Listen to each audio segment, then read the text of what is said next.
Hello friends, कल हमने हड़प्पा के धार्मिक जीवन तक पढ़ लिया था। सो आज हम जैन धर्म के बारे में डीपली पढ़ेंगे। ओके, तो ज़्यादा टाइम ना वेस्ट करते हुए हम क्लास स्टार्ट करते हैं। जैन धर्म प्राचीन धर्मों से एक है, ठीक है। और जैन धर्म को ने मन वाणी काया से जीत लिया था और विशिष्ट ज्ञान प्राप्त किया था। जैन धर्म के 5 मूलभूत सिद्धांत हैं। पहला, अहिंसा जीवन का पहला मूलभूत सिद्धांत देते हुए महावीर भगवान ने कहा था कि अहिंसा परमो धर्म। ओके, सत्य, उचित और अनुचित में उचित का चुनाव करना।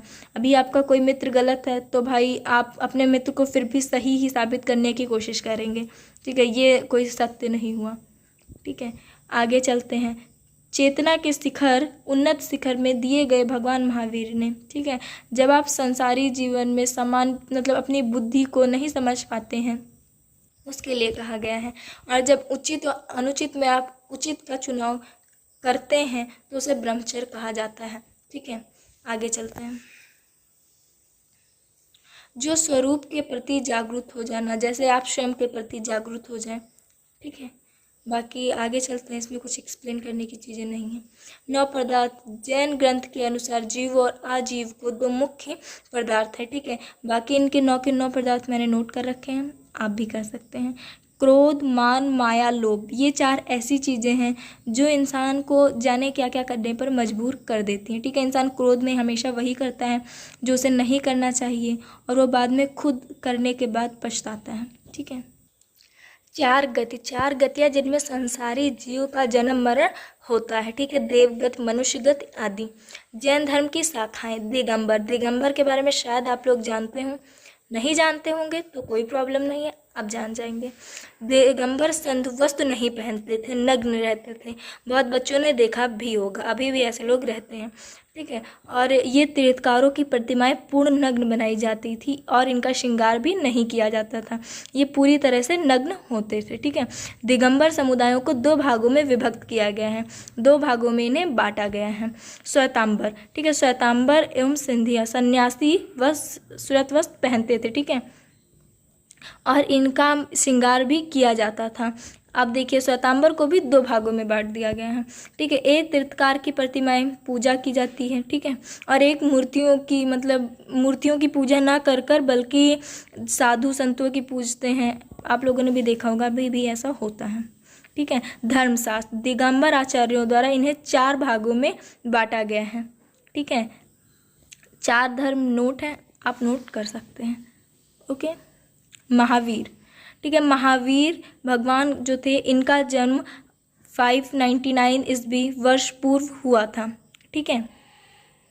रानी त्रिशला के यहाँ चैत शुक्ल 13 को हुआ था।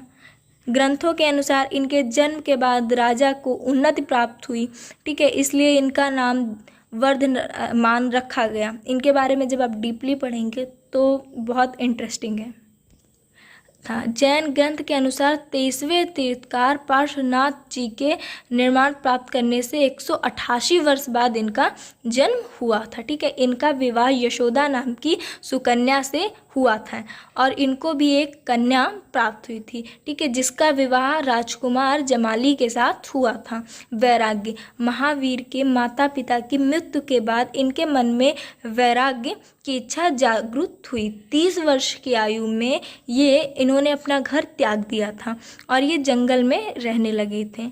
मैं 2 दिन ना रह पाऊँ, ठीक है। मैं क्या, आप लोगों के लिए भी बहुत मुश्किल होगा, लेकिन पहले के लोग ऐसा करते थे, ठीक है। और इन्होंने 12 वर्ष अपने जंगल में व्यतीत किए थे, ओके। और इन्हें एक वृक्ष के नीचे ज्ञान प्राप्त हुआ था, ठीक है। आगे चलते हैं। ज्ञान और उपदेश, जैन ग्रंथ के अनुसार केवल ज्ञान प्राप्ति के बाद भगवान महावीर ने अपने उपदेश दिए। इनके 11 मुख्य शिष्य थे, ठीक है। जैसे कुछ गुरु के बच्चे कुछ प्रिय नहीं होते हैं, ठीक है, तो उसी तरह उनको मुख्य कहा जाता है। तो इनके कुछ मुख्य शिष्य थे जो 11 थे, जिनमें से एक जो प्रथम था उसका नाम था इंद्रभूमि। प्रथम मतलब वो शायद सबसे प्यारा रहा हो इन्हें, ठीक है। बाकी चीज़ें आप नोट कर सकते हैं, ठीक है। मोक्ष,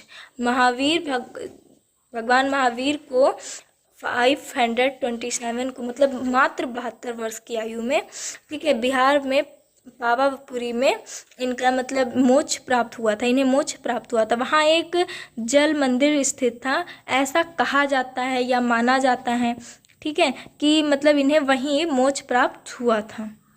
ठीक है, सो हमने आज जैन धर्म के बारे में पढ़ लिया है, आप नोट कर सकते हैं। ठीक है, बाकी आगे हम अब कल पढ़ेंगे।